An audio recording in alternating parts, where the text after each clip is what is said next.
Linus MacDonald, and I am the lighting consultant for the Niagara Falls Illumination Board.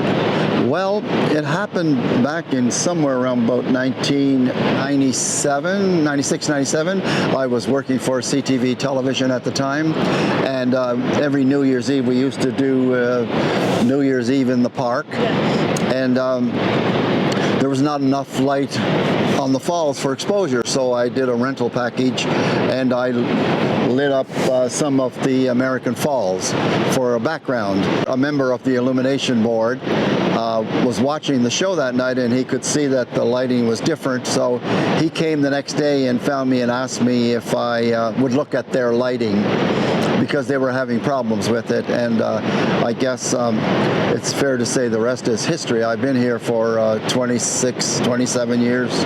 So the story goes that way back in the early 1900s, there was a wealthy electrical man. He was an electrician. He had a lighting or electrical company, and he was here in a terrible electrical storm, thunder and lightning, and he observed the fact that the falls looked quite beautiful when the light would flash, and it started from there. Then it's been a long history, of course, of various lights.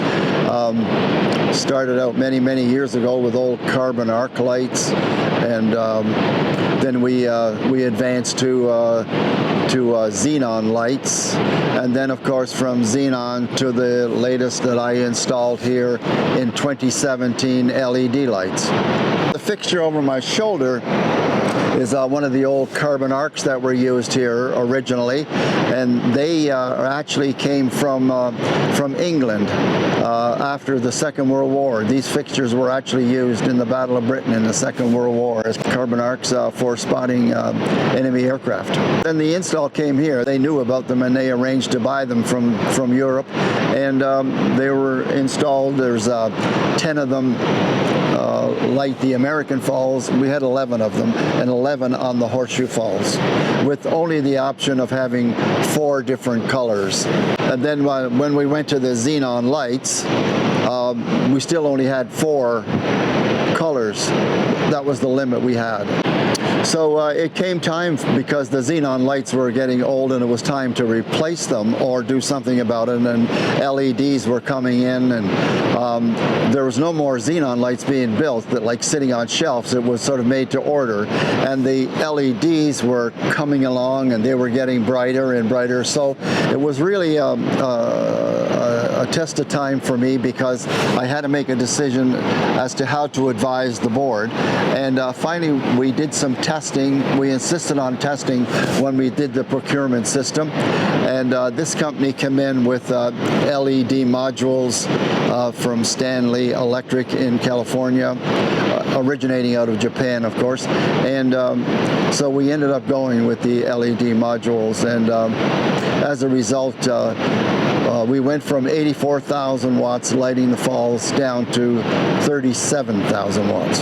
And of course that gave us, because we used RGBW with the LEDs, and that gives us multiple colors, and it gives us a more even coverage of the whole falls. Everything is covered on the falls, and I brought the hydro bill down 65%.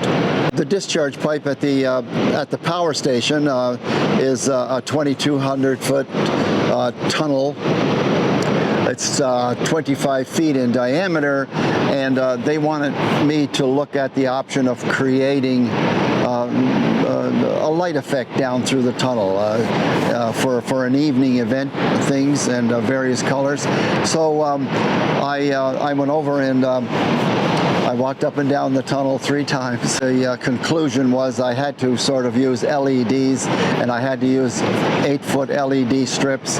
So I mounted them all on one side up on conduit, and created a third fixture effect. I had a fixture pointing down, a fixture pointing across, a fixture going up. And of course it just repeats itself, so you see the effect going down the tunnel.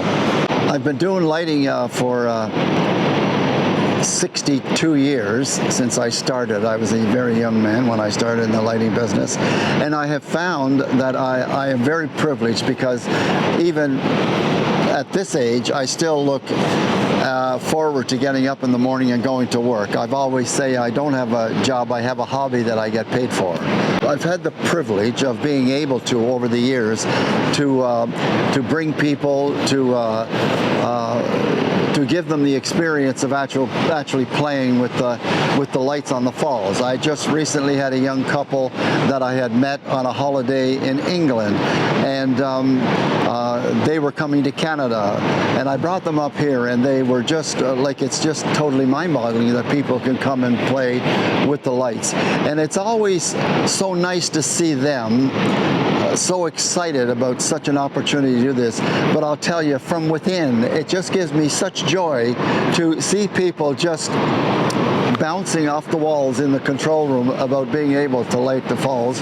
One young couple I remember I was camping, and they were from Germany, I believe, and they had one of the caravans you see that rented in Canada. They go coast to coast, and they were camped alongside of us and got talking. They told us we were coming to Niagara Falls, and of course I arranged for them, and they had two little boys, about an 8-year-old and a 10-year-old.